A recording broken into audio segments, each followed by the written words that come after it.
Meus irmãos, glória a Jesus. Amém? Glória a Deus. Querido, aproveite que você está de pé e abra a Bíblia no texto de Mateus. Nós já lemos o 16, 18, agora eu quero te convidar a ler o 24. 16, 24.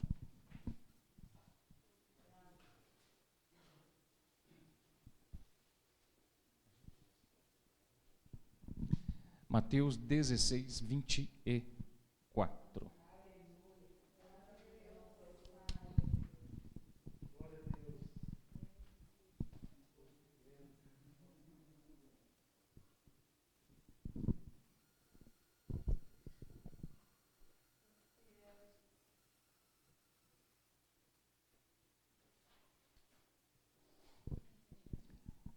Encontrou aí?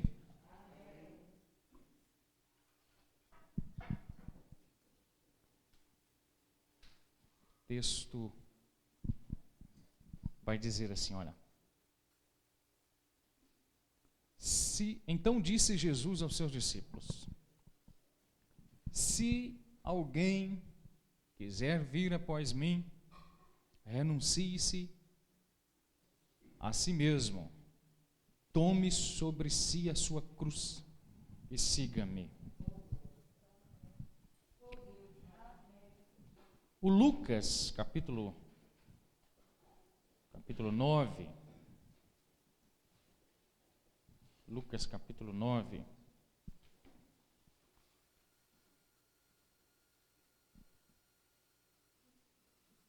o verso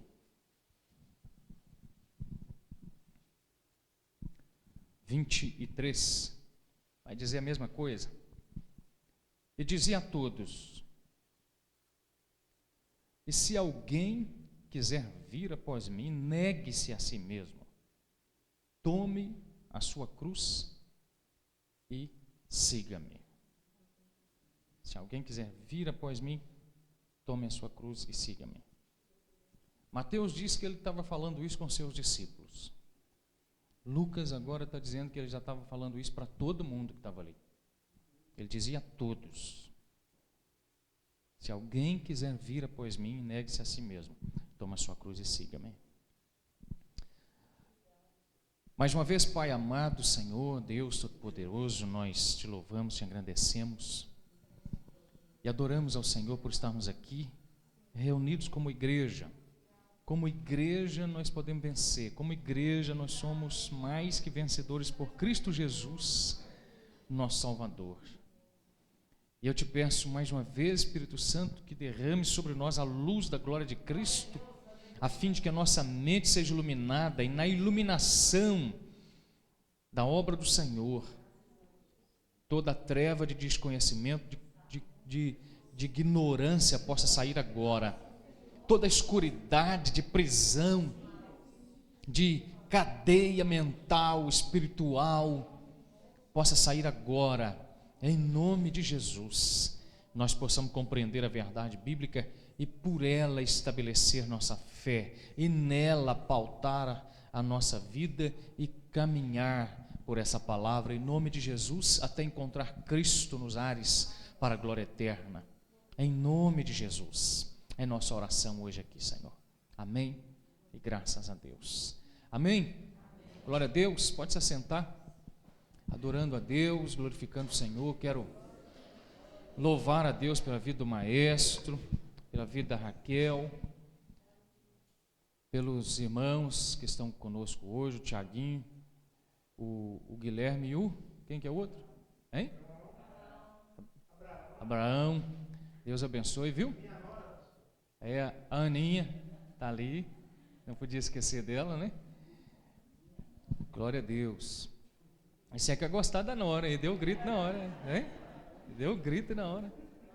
Glória a Jesus. Queridos, nós estamos muito felizes por estarmos aqui, reunidos mais uma vez para culto, e há tanta coisa que a gente tem de motivo para glorificar o Senhor, para adorar a Deus, mas eu quero trazer uma palavra aqui hoje, nessa manhã, sobre uma igreja identificada com Cristo. Amém? Repita comigo: uma igreja identificada com Cristo. Vamos lá mais uma vez? Uma igreja identificada com Cristo.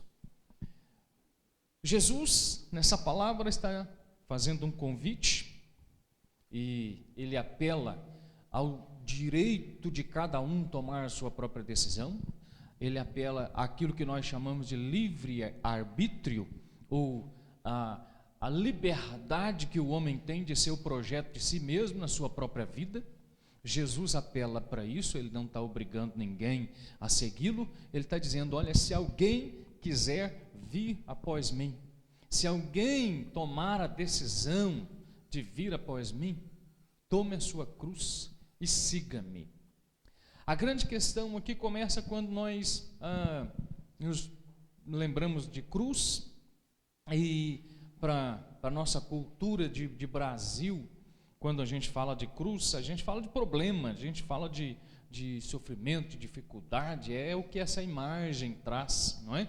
Alguém pode classificar, por exemplo, assim, essa é a minha cruz, é aquele problema que ele tem. Às vezes é uma relação no casamento, uma relação familiar, às vezes é o próprio trabalho dele, às vezes é uma coisa que ele tem que fazer na vida, é um problema de saúde, é uma questão física, enfim. Alguém pode dizer assim, olha, tome a sua cruz e siga-me. Quando nós olhamos para a Bíblia, nós não vamos ver exatamente uma figura de problema só aqui dessa vida. Nós vamos ver mais que isso. Tome a sua cruz e siga-me. Mais que um preceito moral, é mais que simplesmente questões éticas do dia a dia da vida e posturamentos morais. Seguir a Jesus é mais que cumprir a lei de Moisés, por exemplo, porque quando Jesus está falando para os discípulos no livro de Mateus, e eu quero tomar por início a sua mensagem no Sermão do Monte, ele toma os 10 mandamentos, ou seja, que era a base de toda a lei, e era a lei de Moisés, né, conhecida assim, chamada assim pelos judeus. Ele toma a base de toda a lei a partir dos 10 mandamentos ali, e ele dizia assim, olha, lembra o que disseram os antigos? Todavia digo eu agora. Quando Jesus fala assim, lembra o que disseram os antigos, ele está falando, lembra o que diz a lei? Lembra o que disse Moisés? Pois é, mas eu estou dizendo agora. E ele, quando dizia o seguinte, olha, não é apenas não adulterar, é também não cobiçar. Não é apenas não matar, é também não odiar no seu coração. Não é apenas não adorar a outros deuses do ponto de vista da matéria, do ponto de vista de adorar uma estátua, uma constituição material fabricada por um artífice. É não ter outros deuses em seu coração, é não ceder ao desejo de adorar qualquer outra coisa, qualquer outra pessoa no lugar de Deus. Com isso, Jesus elevava, e eu já disse isso aqui quando nós estudamos o Sermão do Monte, Jesus elevava a análise do texto, ele elevava a mensagem do texto e a sua moral e a sua ética às alturas da sua própria dignidade. Jesus, ele não falava como os rabinos falavam, Jesus não falava como os escribas e os doutores da lei falavam, Jesus falava como quem tinha autoridade para falar sobre o que estava falando. Quando ele falava assim, olha, vocês não devem simplesmente fazer o que Moisés disse, vocês devem fazer o que Moisés disse, mas devem fazer além disso que eu estou dizendo. Ele falava assim, olha, vocês devem fazer o que Moisés disse, vocês devem fazer o que eu estou dizendo, e vocês devem ser como eu sou. Porque a grande ambição do discípulo não era apenas saber o que o seu mestre sabia, a grande ambição dos discípulos não era simplesmente conhecer as coisas que Jesus conhecia. A grande ambição de um discípulo deveria ser como Jesus era. Um discípulo era isso. A ideia de discípulo é alguém que anda tão de perto com o mestre que ao final do dia está sujo das poeiras dos seus pés também. Alguém que anda tão perto com Jesus que ao final do dia ele se parece com Jesus. Ele não sabe apenas uma lista de versículos pré-decorados, porque ele tem uma mente boa, uma memória boa para gravar as coisas. Não, ele não é um decorador de textos bíblicos. Ele é alguém que vive a prática da palavra. Seguir a Jesus, então, extrapolava o que eles estavam acostumados a fazer com a lei, o que eles estavam acostumados a fazer com os mandamentos. Ia para além disso. Mas uma outra pergunta surge no meio disso tudo aí. Seguir a Jesus para onde?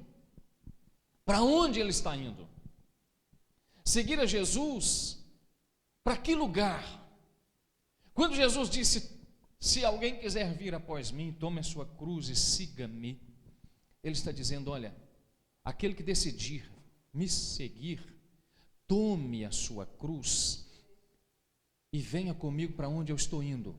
Eu estou indo para o Gólgota, eu estou indo para o Calvário, eu estou indo para a cruz, eu estou indo para aquilo que a cruz significa, eu estou indo para a morte. Se alguém quiser vir após mim, venha comigo, venha morrer comigo, venha comigo para a morte que lhe dará a experiência posterior da ressurreição. Jesus não está chamando ninguém para aplaudi-lo, Jesus não está chamando ninguém para celebrar, Jesus não está chamando ninguém para fazer show, Jesus não está chamando ninguém para ser a estrelinha da igreja, Jesus não está chamando ninguém para ser reconhecido, Jesus não está chamando ninguém para receber tapinha nas costas e dizer: olha, você é muito bom, você é bom demais, que quando você está na igreja a coisa funciona, se você não estiver aqui nada dá certo, você que é o cara, você que toca bem, que canta bem, que prega bem. Não, Jesus não está chamando ninguém para isso. Jesus está dizendo assim: olha, quem quiser vir comigo, venha comigo para a cruz, venha morrer comigo, venha morrer comigo, venha matar comigo o seu próprio eu, porque eu estou matando o meu eu na cruz do Calvário. Eu estou sendo na cruz do Calvário um homem perfeito, eu estou levando na cruz do Calvário todo o meu ser, eu estou levando a minha natureza toda ali na cruz do Calvário. E Jesus sabia que as produções humanas eram muito complicadas, Jesus sabia que as produções humanas eram muito problemáticas, Jesus sabia que as produções humanas, elas não tinham nada de bom, desde sempre. As produções humanas, elas sempre produziram o que é mal, o que é ruim.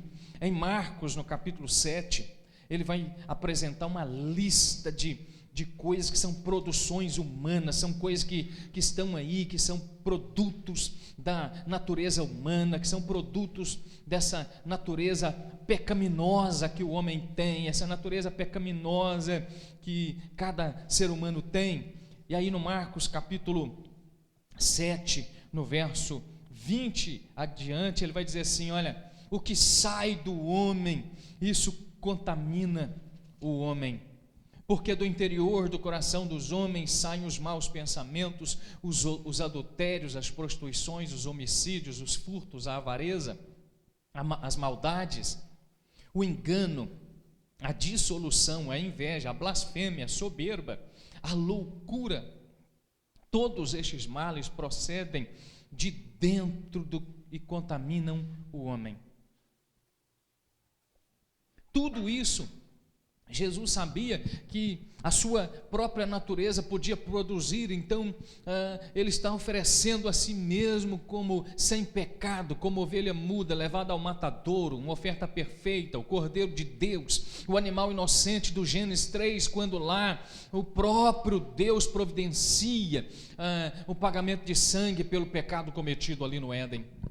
Jesus está se oferecendo a si mesmo, então ele está convidando os seus discípulos a que o sigam, e o sigam cada um com a sua cruz. e o sigam cada um com a sua morte, e o sigam cada um com a sua própria rendição. Cada um deve se render pessoalmente, individualmente a Deus. Então tomar a sua cruz não é apenas carregar um estigma de sofrimento na vida. Tomar a sua cruz, decidir aceitar a sua cruz e seguir a Jesus para o Calvário, é assumir a vontade de Deus sobre a sua vontade, é render-se ao Senhor feliz e alegremente, como servo que ama ao seu Senhor, como servo que ama ao seu Deus e que segue a Jesus à cruz do Calvário alegremente, por livre, por completa, espontânea vontade pessoal e livre.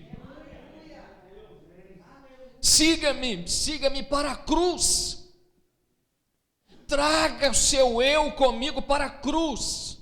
A proposta que ele está fazendo é: se lance comigo na morte, se lance comigo na cruz do Calvário, se lance comigo no sepultamento. E não há um texto na Bíblia que vai trazer isso tão claro quanto Romanos capítulo 6. Paulo, ele disseca esse assunto e ele vai falar que a vida cristã e a proposta da fé em Cristo é exatamente isso, é lançar-se com Cristo na sua morte, e na sua morte receber o sepultamento, para que com ele também você possa receber a ressurreição. E isso por quê? Porque o homem desde sempre foi um ser tendencioso ao pecado, um ser tendencioso ao mal, tendencioso à maldade, e Jesus precisava ir à cruz do Calvário, porque Atos capítulo 3 vai trazer uma palavra aqui muito interessante, capítulo 3, verso 18, mas Deus assim cumpriu o que já dantes pela boca de todos os seus profetas havia anunciado, que o Cristo havia de padecer. Jesus então convida seus discípulos para padecerem com ele na cruz do Calvário, mas mais do que isso, mais do que o simples padecer, o verso 23 do Atos, capítulo 26, Atos 26, corre comigo para lá também. Verso 23, o texto vai dizer assim: olha, isto é, que Cristo devia padecer, sendo ele o primeiro da ressurreição dentre os mortos. Ele deveria padecer para ser ele o primeiro da ressurreição dentre os mortos, mas ele está chamando a seus discípulos que sejam os segundos. Ele está chamando os seus discípulos: olha, eu vou primeiro, mas depois vocês venham também. Eu vou morrer primeiro, mas depois vocês também vão morrer. Eu vou à cruz primeiro, mas depois vocês também irão. Quem quiser vir após mim, tome a sua cruz e leve-a para o Calvário, e lá você vai encontrar a morte. Só que tem uma outra coisa, tem uma outra questão. Jesus está convidando a seus discípulos a que mergulhem na morte, a que sejam como na figura do batismo, a que sejam imersos, não é o batismo por imersão, o batismo por mergulho, sejam imersos na morte, que você, sujeito à vontade de Deus, possa ser levado a mergulhar na morte. Mas só que tem uma coisa: quando Jesus ele mergulha na morte, ele sai do outro lado ressurreto, ele sai vivo. Quando Jesus convida seus discípulos que venham com ele para a morte, ele também está convidando a seus discípulos que sejam imersos, pulem, mergulhem na proposta da fé, que é morrer com o seu eu, mas ao final das contas também levante vivo em Cristo Jesus nosso Senhor. E sabe onde é que está isso? Sabe como o texto vai falar? Agora Filipenses capítulo 1, o texto vai falar no verso 29, olha só, Filipenses capítulo 1, verso 29, porque a vós foi concedido em relação a Cristo, não somente crer nele, mas também padecer com ele, tendo o mesmo combate que já antes ouvistes. Você foi convidado a mergulhar com ele na morte, você foi convidado a tomar a sua cruz e mergulhar com ele. E a cruz é a tribulação. A cruz é o grande problema dessa nossa existência. A cruz é o grande problema dessa nossa compreensão de ser igreja. Porque a igreja não foi chamada para disputar cargo entre os irmãos, a igreja não foi chamada para ser aplaudida pelo mundo, a igreja não tem tapete vermelho nessa terra, a igreja não tem holofote sobre ela, a igreja não tem aplausos, a igreja está fazendo tudo que o Estado deveria fazer, mas a igreja não tem reconhecimento nenhum, ela não aparece no Jornal Nacional, não tem uma matéria especial sobre ela no Fantástico, não, ela não sai na internet sendo aplaudida e reconhecida lá pelo ônus do Nobel da Paz, lá na ONU, nas Nações Unidas, nas convenções de Genebra, nada disso. A igreja, ela foi convidada para ser a luz da escuridão desse mundo. Venha, pula na morte que há em Cristo Jesus, mas também ressuscite na ressurreição do seu Mestre. Ressuscite com Ele na ressurreição dEle. Levante-se como um grande homem, uma grande mulher de Deus, como uma igreja verdadeira de Cristo Jesus. Observe que os discípulos, eles parecem estar um pouco confusos com isso, eles parecem estar um pouco temerosos com isso. Como é que isso vai ser? Como é que isso se dará? Quando Jesus mergulha na morte e o seu corpo está ali na pedra fria do sepulcro cavado na rocha pura, um ambiente gélido, frio e silente, escuro e completamente inerte. De repente acontece o que a palavra de Deus vai dizer em Romanos capítulo 8, no versículo 11. Eu quero ler com vocês como de repente aquele ambiente sem vida foi mudado, foi transformado. Olha só, o versículo 8, o capítulo 8, aliás, do Romanos, vai dizer no versículo 11: se o Espírito daquele que ressuscitou a Jesus Cristo habita em vós, aquele que dentre os mortos ressuscitou a Cristo também vivificará os vossos corpos mortais pelo Espírito que vós habita. Quando lá estava, imagine comigo, visualize aí na sua mente, um ambiente completamente escuro, gélido, frio, silente, sem vida, a morte pairava no ar, era palpável a escuridão, quando de repente tudo isso começa a dar lugar de novo à vida de fato, a vida completa. O Espírito Santo, ele ressuscita a Jesus, ele ressuscita o Mestre, ele chama de novo a vida, o homem perfeito, a oferta perfeita. É por isso que João vai vê-lo no Apocalipse e dizer assim: olha, eu o vi como estando morto, mas vivo. Eu vi um cordeiro imolado, manchado de sangue, com marca de sangue, mas vivo. Eu vi a oferta perfeita, ressurreta, viva. Irmãos, quando Jesus chama os seus discípulos à morte, ele está dizendo: olha, passe comigo pela escuridade, passe comigo pela frieza do sepulcro, mas levante-se comigo cheio do Espírito Santo, levante-se comigo cheio da presença do Pai, levante-se comigo sujeito à vontade perfeita, agradável e santa daquele que te chamou. Aleluia. E essa é uma grande questão, que envolve todo o sentido de ser do batismo com o Espírito Santo, por exemplo, que é para nós o revestimento do poder de Deus. E mais, essa também envolve a grande questão do selo do Espírito Santo em Atos 4:30, que é a garantia de ter em nós a participação da natureza divina. Nós participamos da eternidade já agora, quando nós temos o Espírito Santo em nós, e tudo em nós, do mesmo modo que precisa morrer, tudo em nós também será vivificado.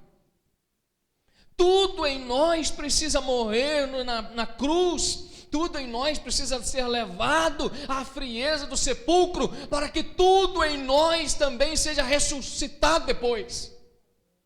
Joel vai falar isso no seu livro, e eu quero que você vá comigo para lá, no texto de Joel, um dos profetas menores assim chamados da Bíblia, mas não sem não sem significado, né? Não com menor significado. Joel capítulo 2, eu quero que você vá comigo para esse texto agora, e a Bíblia vai dizer assim, olha, eu quero ler a partir do verso 28, Joel 2, a partir do verso 28.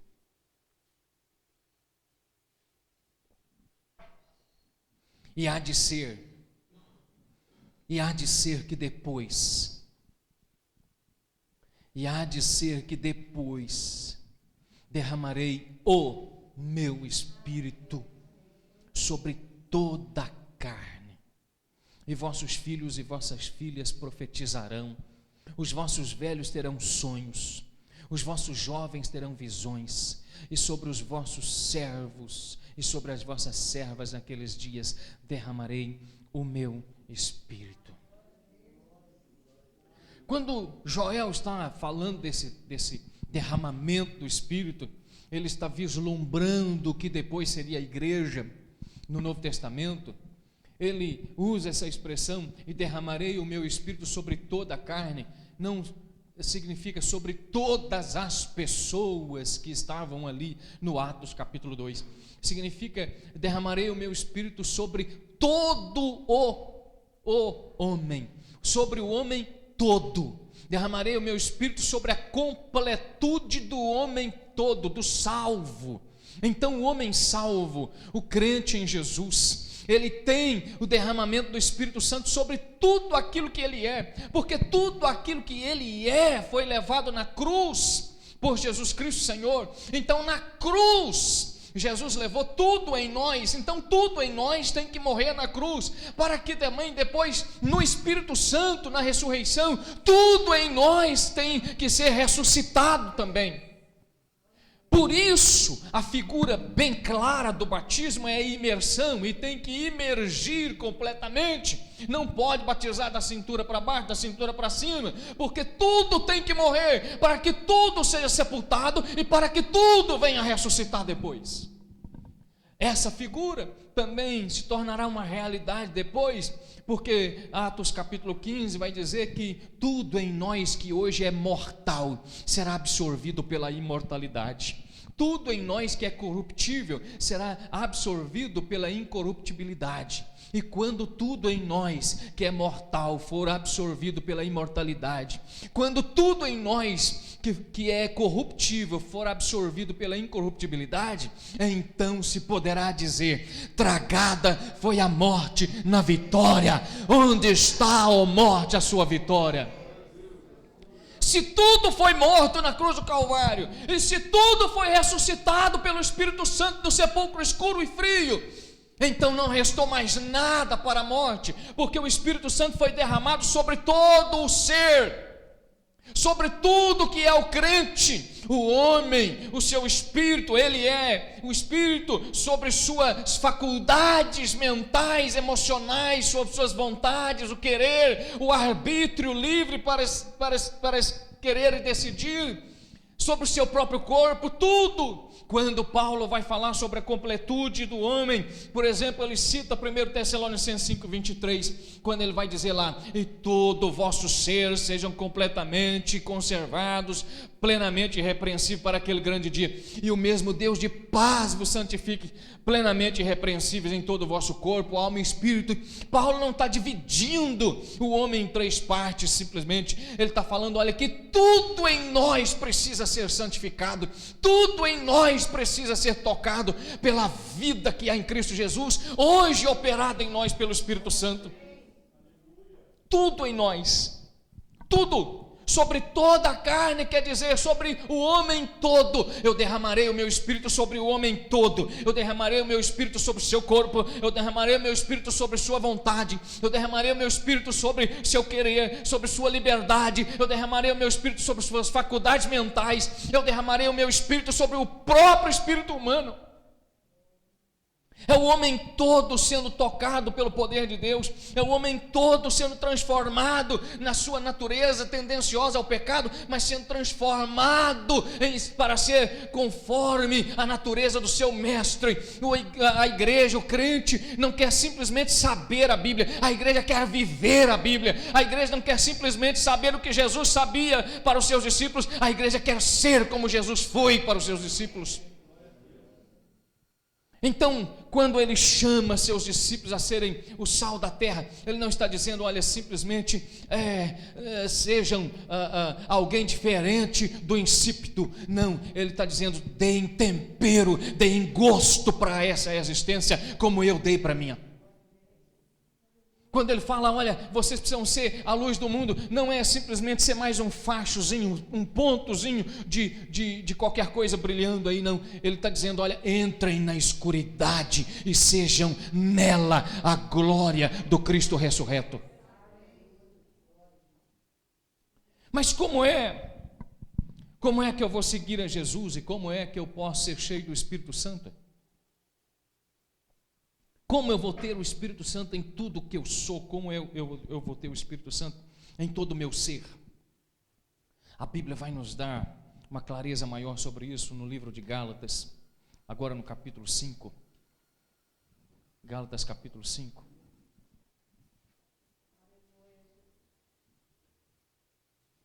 Corre comigo para lá.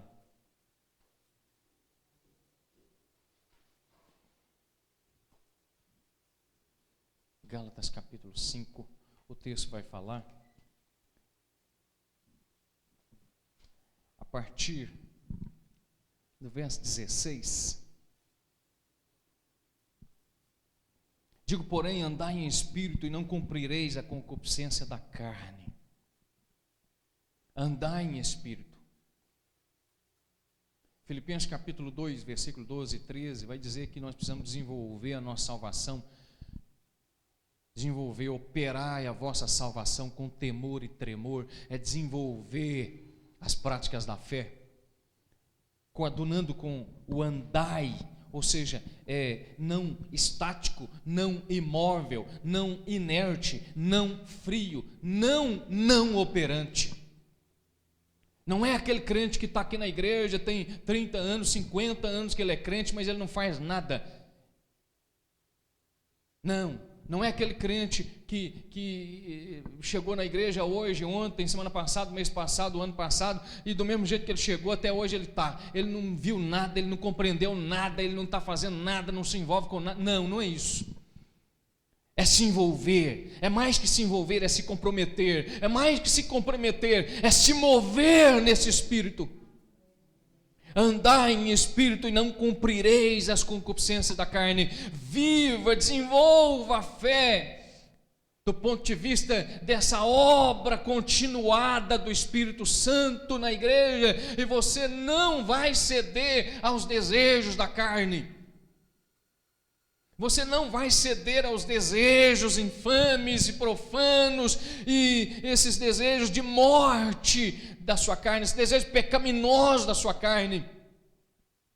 Lembrando que toda a carne representa tudo o que o homem é. Quando Joel fala, eu repito, toda a carne é tudo que o homem é. Eu não vou ler o texto, mas você pode ler depois, Tiago, quando ele vai falar de onde nascem os pecados no homem. Tiago capítulo 1, verso 14 adiante, ele vai falar, olha, vocês vão compreender que o pecado, ele nasce no desejo, ele nasce lá na concupiscência, é no desejo que cada um tem na sua própria natureza. Uns têm um desejo pecaminoso para isso, outros têm um desejo pecaminoso para aquilo. Tudo nasce na mente, tudo nasce na alma, é nessa sede do pensamento, do querer, do intelecto, da emoção, da vontade, nessa luta imensa que existe dentro de cada ser humano. Tudo nasce lá dentro e chega a ser consumado então a partir disso que nós vimos uns nos outros, que são a matéria corpórea.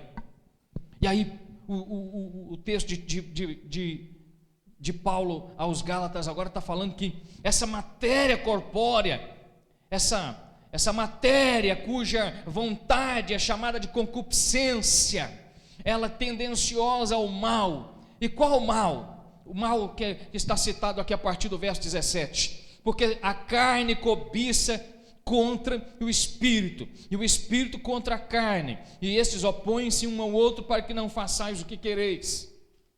Lembre bem disso. Enquanto a sua carne está lutando para você pecar, o Espírito Santo está lutando para você continuar vivo em Cristo Santo. Verso 18. Verso 18, se sois guiados pelo Espírito, não estáis debaixo da lei. Se você é guiado pelo Espírito Santo, se você é dirigido, se você está submisso à vontade de Deus, você não está debaixo da força da lei, porque a lei, a força da lei acusa o pecador. A lei, ela traz um molde, ela traz um padrão, e aquele padrão, quando é quebrado, é chamado de pecado. Então a lei serve para dar o parâmetro do pecado, e a lei serve para acusar o pecador. Se você tem uma vida de submissão a Deus, se você está servindo a Jesus, se você segue a Jesus para a cruz, para morrer com Jesus na cruz, então você não está debaixo da força da lei para ser acusado por ela, por causa do pecado.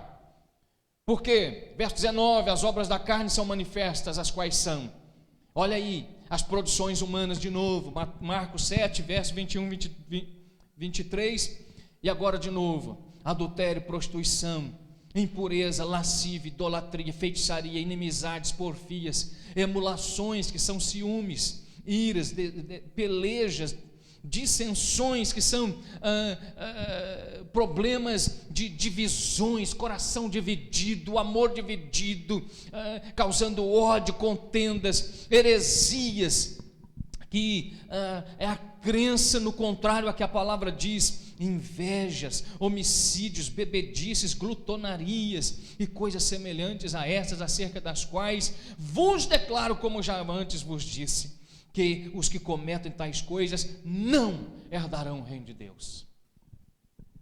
Então tudo isso tem que ser levado à morte na cruz do Calvário. Tudo isso tem que ser deixado lá, para ser crucificado lá, na cruz do Calvário. Como é que eu vou poder então? Como é que eu faço para ser cheio do Espírito Santo? Como é que eu faço para andar na presença de Deus, para viver na presença de Deus? Eu preciso ir à cruz com Cristo, todos os dias. Eu preciso pegar tudo que eu sou, eu preciso pegar tudo que há em mim e levar à cruz para morrer, todos os dias.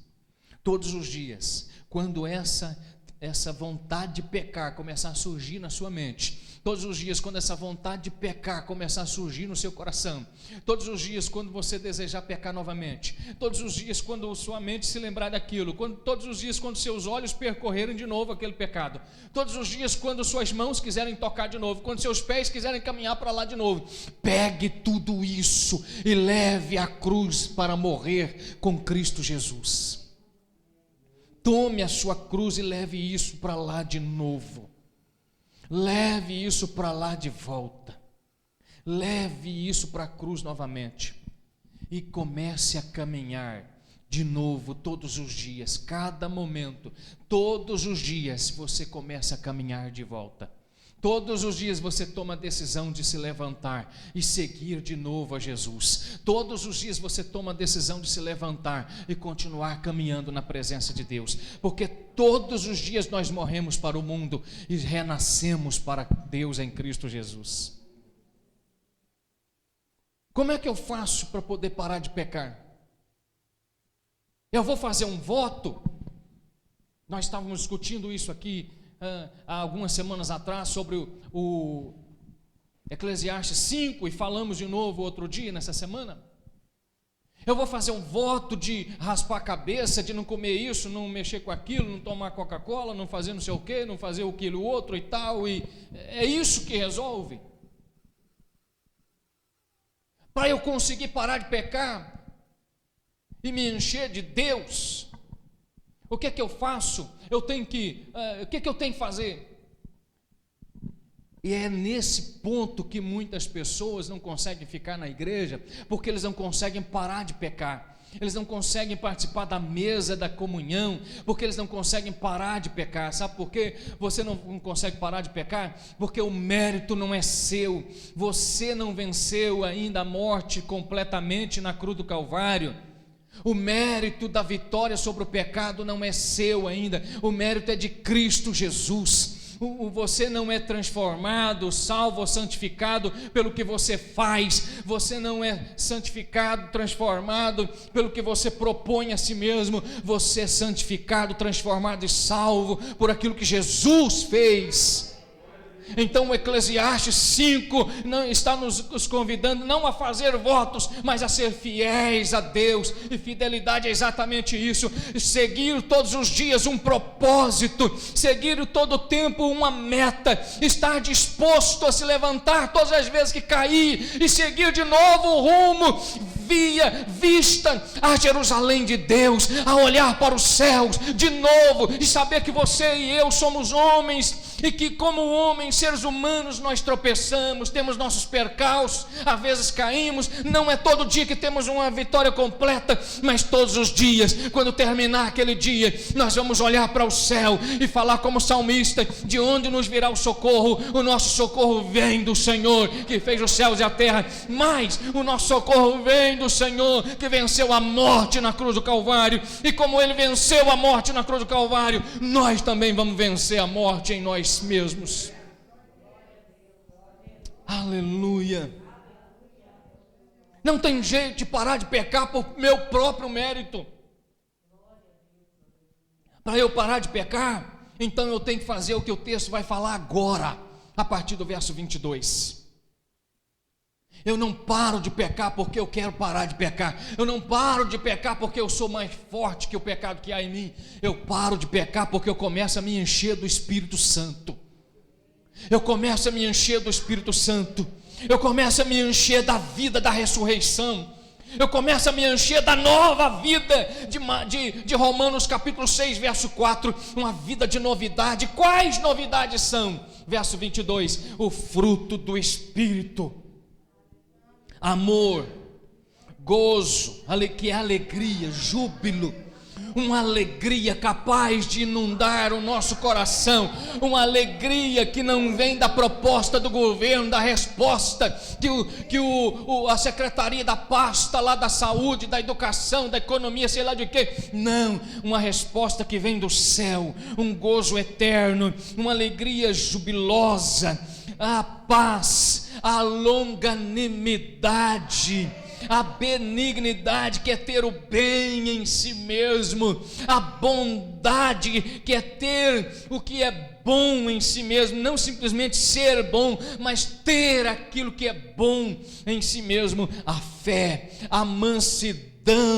e a temperança, que são sentimentos e emoções serenas, mas não serenas porque eu sou calmo, porque meu temperamento é fleumático e eu sou tranquilo e o rio pode voltar a correr para cima que eu não estou nem aí, não. Sereno e calmo, temperante, manso, porque se submeteu ao pastoreio do verdadeiro pastor, se submeteu ao chamamento de Cristo, quando ele disse: vinde a mim, aprendei de mim que sou manso.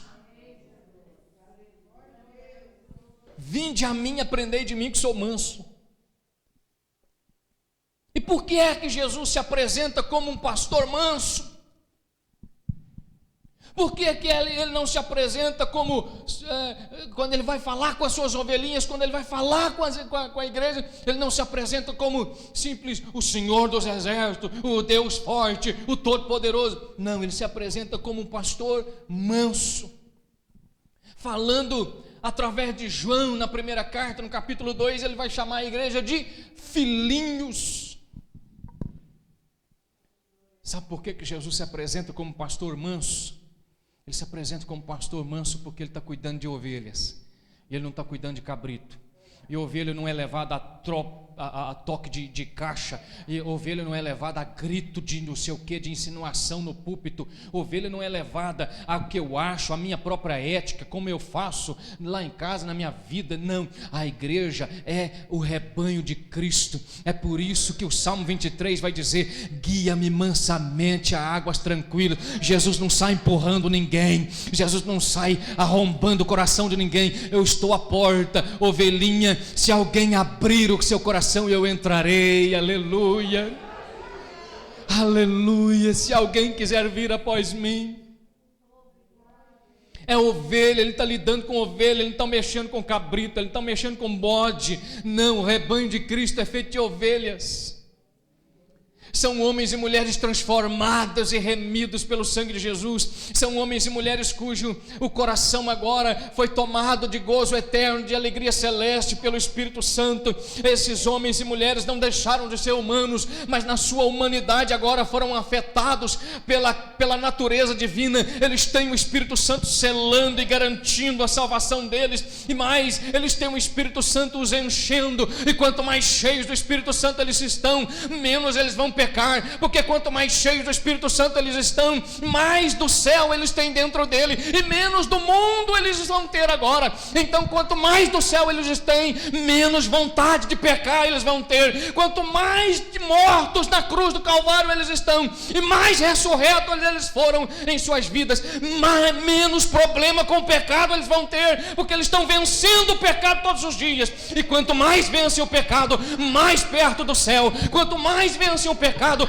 mais esperança da glória eterna. Quanto mais vence o pecado, mais eles estão caminhando com Cristo, porque a igreja não para. Foi Cristo quem edificou a igreja, Ele chamou a igreja para Ele mesmo. Aleluia. A igreja não para, irmãos. A igreja não para, a igreja não para, a igreja não para. O que Cristo fez no passado está fazendo hoje.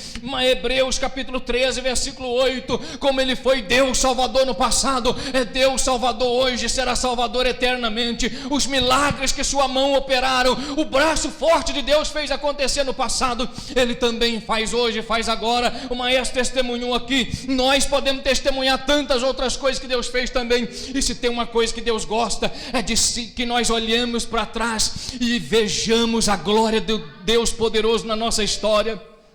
Deus gosta disso, olha só. Deus gosta de ser lembrado na história da vida da sua igreja. Quando o profeta Isaías vai dizer, Isaías 64, verso 4, vai dizer assim: olha, desde a eternidade não se viu, nem com os ouvidos se ouviu, um Deus que trabalha para aquele que nele espera.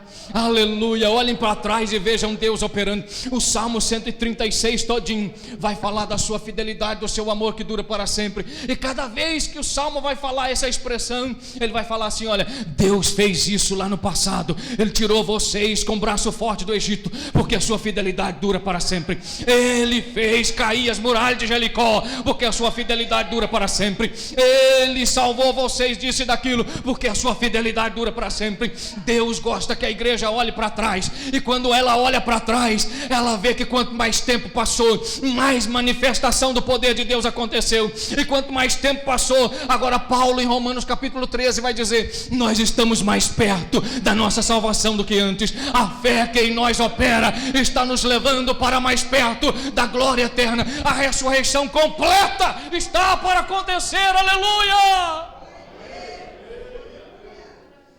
Oh, aleluia, a igreja não para. A igreja não para. Daqui a pouco na história nós vamos olhar para frente e vamos dizer assim: olha, lá no ano 2020 aconteceu uma pandemia, e foi desse jeito, e foi daquele jeito, e teve igreja que ficou muitos dias sem congregar, e teve igreja que só via o pastor pela live, e teve crente que não podia congregar. Mas a igreja de Jesus, os verdadeiros discípulos, aqueles que estão ali caminhando aos pés do mestre, aqueles que estão recebendo a poeira dos pés do seu mestre, e que querem não simplesmente saber o que ele sabe, mas ser como ele, os crentes verdadeiros, eles permaneceram de joelhos, eles lutaram a batalha da fé, de joelhos, e de joelhos venceram, porque tinham experimentado a morte na cruz do Calvário, mas no sepulcro gelado experimentaram a ressurreição, a ressurreição, a ressurreição, a ressurreição, a ressurreição, a ressurreição. Aleluia! Fique de pé aí no seu lugar, querido. Aplauda Jesus de pé. Aplauda Jesus de pé. Aplauda Jesus de pé, irmão. Aplauda Jesus de pé, querido. Aplauda assim para cima, como você aplaude uma grande, a maior autoridade. Aplauda Jesus. Aleluia, o maior show do universo não acontece no palco dos artistas, com muita luz e holofote e multidões. O maior show do universo aconteceu, o maior evento da história do universo aconteceu na cruz do Calvário. E quando eles pensaram que lá tinha acabado, porque a escuridade da morte chegou, a luz da ressurreição brilhou no sepulcro gelado. Aleluia. Oh, aleluia, aleluia. Aleluia. Oh, querido, você é chamado para viver. Você não é chamado para ficar por aí capengando, não. Você não é chamado para viver aí andando pelo mundo aí pela vida de cabisbaixo, aborrecido, entristecido, com ar de derrota. Não, você é chamado para seguir a Jesus. Tome a sua cruz e siga-me. Oh, aleluia. Aleluia. Oh, irmãos, hoje nós estamos aqui completando 18 anos de idade como igreja. 18 anos de idade como igreja. Para muitos de nós não vencemos todos os dias. Para muitos de nós não foi todos os dias que nós tivemos uma vitória. Muitos sofreram derrotas, muitos sofreram abates. Foram abalados por alguma coisa na vida, não conseguiram compreender o Evangelho de Cristo, não permaneceram no rebanho do Mestre, não ficaram no aprisco do pastor. Muitos não conseguiram voltar para a igreja, e eu não falo só dessa igreja, muitos não conseguiram voltar para a igreja depois dessa pandemia, mas não voltaram por causa de pandemia, não voltaram porque não eram ovelhinhas de Jesus, não faziam parte do seu rebanho. Sabe por que não voltaram? Não voltaram porque sua natureza pecaminosa não foi levada à cruz do Calvário. Porque quando eu vejo Jesus nos chamando, quem quiser vir após mim, venha, tome a sua cruz e siga-me. E eu estou indo para a morte, eu estou indo morrer na cruz do Calvário. Quem quiser vir morrer, venha morrer comigo. Sabe o que é isso? Isso é graça. Isso é graça. E para as ovelhas de Jesus, para o salvo em Cristo, a graça, ela é irresistível. Porque não é por meu mérito, não é porque eu oro, ou eu leio a Bíblia simplesmente mais que todo mundo, e eu não faço isso, eu não faço aquilo. Não, é porque quanto mais eu entendo a graça, mas eu entendo que eu era suficientemente pecador para ser condenado, mas que a graça é suficientemente maravilhosa para me perdoar. E quanto mais eu reconheço isso, mais atraído à cruz de Cristo eu sou. E é a graça que me atrai, não é a minha moralidade. Eu não sou bom, não é porque eu sou bonzinho, porque eu não faço isso, eu não faço aquilo. Não, é porque Cristo é minha esperança da glória. Então é a graça que me atrai a Cristo. É a graça que me faz render, é a graça que me convida gentilmente. Quem quiser vir após mim. É a graça que diz para mim assim: olha, você não vai deixar de pecar porque você é mais forte que o pecado. Não, você vai deixar de pecar cada vez que você se encher mais do Espírito Santo. E quanto mais cheio do Espírito Santo, menos você vai pecar. É a graça. É a graça quem nos enche de esperança. É a graça quem nos faz ficar de pé como igreja. É a graça, aleluia.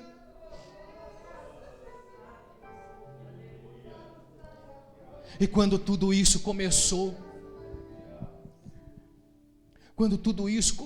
para a gente que está na responsabilidade de fazer algo à frente do rebanho, a gente ficou pensando, assim como eu, pastor, todos os pastores, o maestro que tem o grupo lá, que ele mais a Raquel coordenam também e pastoreiam o grupo de toda a orquestra lá, todos os líderes que hoje estão na igreja. A gente ficou pensando, meu Deus, o que nós vamos fazer agora, que direção, como é que nós vamos seguir, e tudo, e a gente começou a orar, e a gente começou a pensar sobre isso, o que nós vamos fazer agora, e como vai ser agora, como é que é esse negócio de não congregar, como é que é esse negócio de ir para a internet. Particularmente eu não tinha falado, eu nunca falei nada na internet, eu não tenho Facebook, eu não tenho Instagram, não tenho nada, eu fui ter WhatsApp agora, tem pouco tempo que eu resisti isso, tudo o máximo que eu pude resistir, porque eu não queria mexer com a internet, não era meu projeto ir parar a internet para nada, eu só queria lidar com a palavra é meu objetivo, a palavra é meu alvo, eu só queria mexer com isso. Mas de repente, num dado momento, o Espírito Santo falou comigo: olha, a igreja precisa de esperança, a igreja precisa de esperança, porque ela tem que saber que ela não para, ela tem que saber que eu estou nela, e ela está em mim, ela tem que saber isso, que o pastor está vivo, que ele venceu a morte na cruz. E foi aí que nós começamos então a receber esse direcionamento de Deus, que a igreja não para, porque quem estabeleceu a igreja não parou, a morte não parou a Jesus, a igreja não para, e a igreja não vai parar. Não é pandemia, não é problema de governo, não é porque não tem ministro da educação, não é porque dá uma briga tremenda lá em cima, não, a igreja não para, ela não parou nas guerras do passado, ela passou por todas e venceu a todas. A igreja venceu 1000 anos de idade das trevas, do ano 300 até 1300, era uma escuridão moral imensa no mundo. A igreja venceu, não tinha arte, não tinha música, a igreja venceu. Os batistas já existiam antes da reforma protestante acontecer, e eles continuaram existindo, e aqui estamos nós, 500 anos depois da reforma, que completou 500 anos agora 2017, nós estamos aqui ainda como batistas, como crentes no mundo. A igreja não para, a igreja não para, irmãos. Você faz parte de algo que nunca vai acabar. Deixa o Espírito Santo encher seu coração de alegria, deixa o Espírito Santo encher seu coração de paz. Talvez isso tudo te amedrontou muito, talvez isso tudo trouxe muito medo para você, talvez isso tudo te trouxe uma angústia tremenda, talvez isso tudo trouxe para você um assombro muito grande, sem saber o que fazer. Alguns ficaram desempregados logo nos primeiros dias. Talvez isso te assustou tanto que você não conseguiu parar em pé. Mas está na hora de você se levantar firmemente, tomar sua cruz e seguir a Jesus. Está na hora de você se levantar firmemente e saber que esse é mais um capítulo da história que já estava predito e escrito e anunciado de antemão, para você saber que Deus continua operando. Quando a Bíblia fala no Mateus 18: eu estabelecerei a minha igreja e as portas do inferno não vão prevalecer contra ela. Sabe o que é isso? Sabe por que as portas do inferno não vão prevalecer? Porque a igreja continua marchando, ela não para. Ainda que Satanás imponha uma porta, ainda que Satanás apresente uma barreira, ela será transposta, ela será rompida. A igreja não para, a igreja não para, a igreja vai continuar evangelizando, a igreja vai continuar chegando até os confins da terra.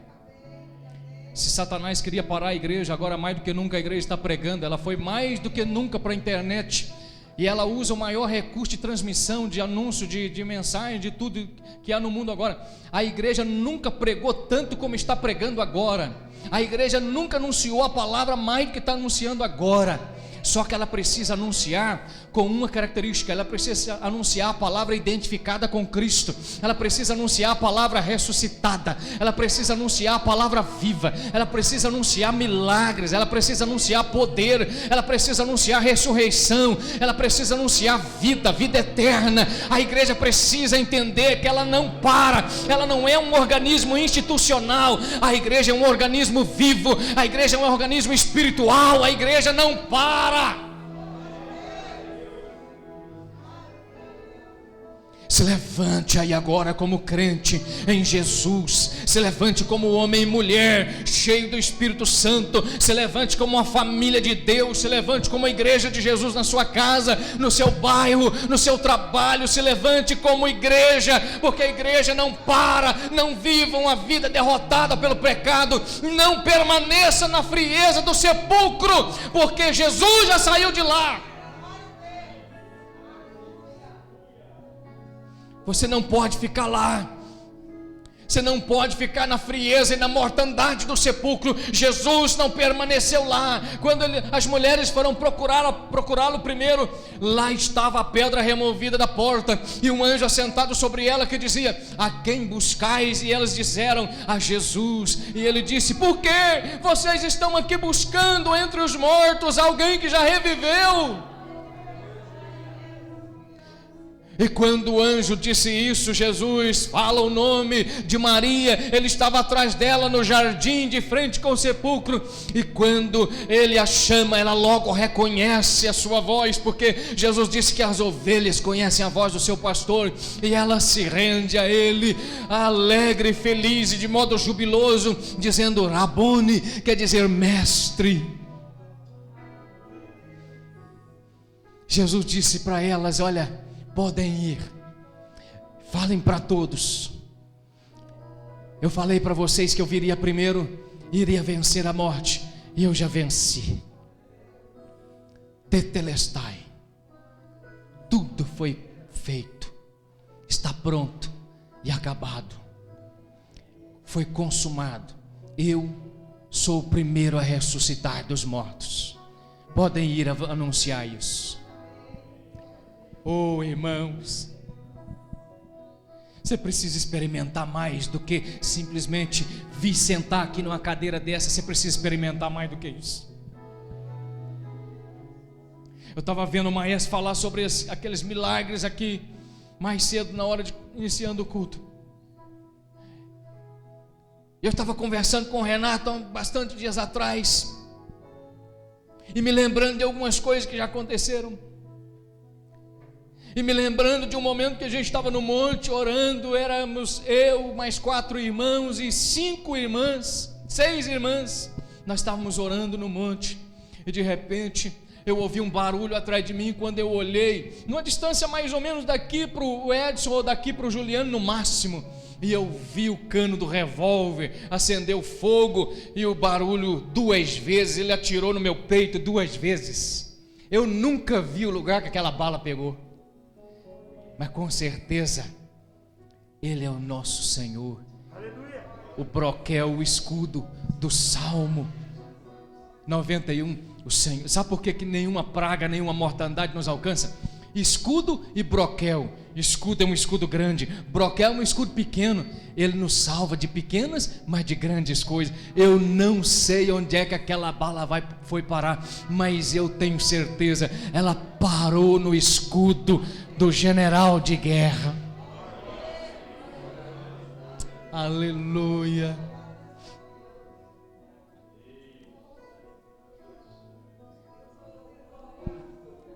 Eu já entrei em coma, eu já tive dengue hemorrágica, eu já sofri acidente de carro, de moto, eu já tive um AVC com 28 anos. Os médicos falaram que eu não ia viver mais do que 18 anos na vida, e eu estou aqui. E cada dia que passa eu falo: Jesus, eu quero experimentar mais do que ir para a igreja hoje de novo. Eu quero experimentar mais do que ir para o culto hoje de novo. Eu quero experimentar mais. Você precisa experimentar mais do que isso. Feche seus olhos. Feche seus olhos.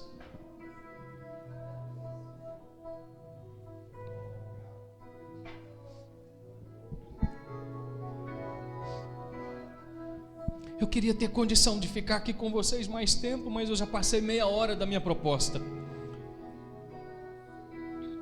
Eu quero encerrar agora, mas eu não quero encerrar. Eu não quero que você vá para casa apenas com o entendimento intelectual dessa palavra. Eu quero que você vá para casa com o poder dessa palavra.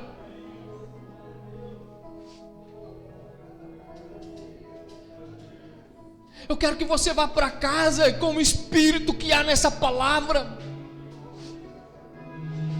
Um espírito de ressurreição, um espírito de vida e vida eterna.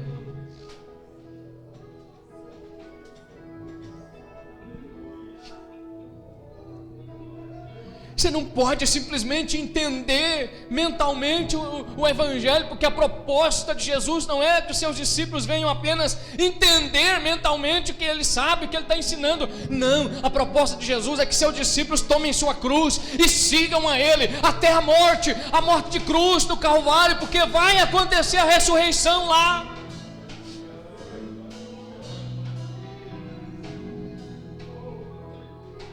Vai acontecer a ressurreição. Você precisa ressuscitar. Você precisa ressuscitar agora. Você precisa ressuscitar a partir de hoje. Você tem que morrer. Você precisa morrer em seus pecados, em suas paixões, em seus desejos infames. Leve para a cruz o seu medo, a sua angústia, a sua insegurança. E deixa o Espírito Santo te ressuscitar. Saia dessa vida fria, desse sepulcro gelado, de morte e frieza espiritual. Deixa o Espírito Santo te ressuscitar agora, porque a Bíblia diz que aquele que ressuscitou a Jesus dentre os mortos, ressuscitará e tornará a vivificar o nosso corpo. Ele vivificará o corpo de Cristo, que é a igreja. Aleluia. Querido, você pode adorar a Deus, você pode adorar o Senhor, porque o Espírito Santo está te enchendo aí. Você pode adorar o Senhor, querido, porque o Espírito Santo está te convidando à vida. O Espírito Santo está te chamando agora. Venha vencer o pecado, seja sendo cheio do Espírito Santo, não com a sua própria força. Venha vencer o pecado sendo cheio do Espírito Santo. Venha vencer o pecado falando em línguas, profetizando, tendo visões, revelações, sonhos, operando sinais e prodígios. Venha vencer o pecado impondo as mãos sobre os enfermos, curando. Venha vencer o pecado expulsando demônios. Venha vencer o pecado agora sendo igreja de Deus.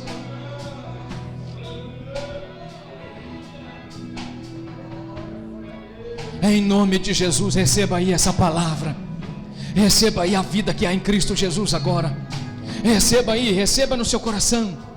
Receba aí para a glória de Deus. Receba aí para poder da sua fé agora. Receba aí para você ficar de pé. Receba aí na sua vida essa palavra. Receba aí em nome de Jesus.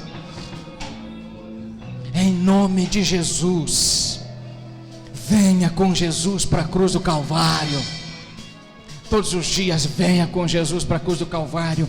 Todos os dias venha com Jesus para a cruz do Calvário.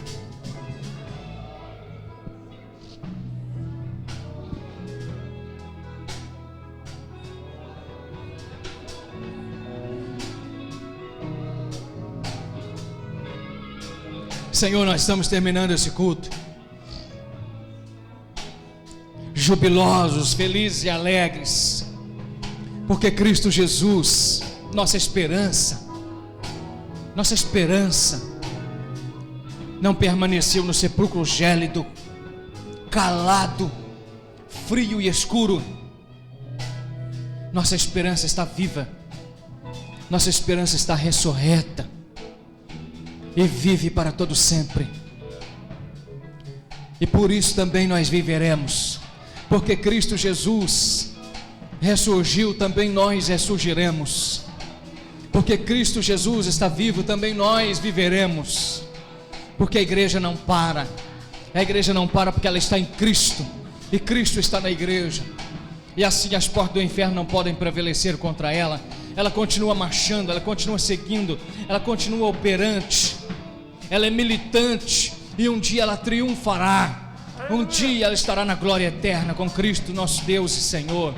Aleluia. E a minha oração, Espírito Santo, é que cada irmão hoje aqui, agora do mais novo ao mais experiente na vida, possa receber poder e possa receber, meu Deus, a oportunidade de vivenciar, experienciar, meu Deus, novos acontecimentos de fé, novas grandezas para a sua fé, novos eventos de milagre e poder de Deus para a sua vida, e que nós venhamos andar em Espírito, e não estar parados, inertes, mas andar em Espírito, caminhar em Espírito, progredir em Espírito, avançar em Espírito, em nome de Jesus. Deus dê essa vitória para a igreja, em nome de Jesus, em nome de Jesus. Diga: eu recebo essa palavra, eu recebo o poder que há nessa palavra, eu recebo o poder que há nessa palavra, eu recebo o Espírito que há nessa palavra, Espírito de vida e de ressurreição, em nome de Jesus. Em nome de Jesus, eu serei a igreja que não para, a igreja que não para, a igreja de Jesus, a igreja identificada com Cristo. Amém. E graças a Deus. Aleluia. Aleluia.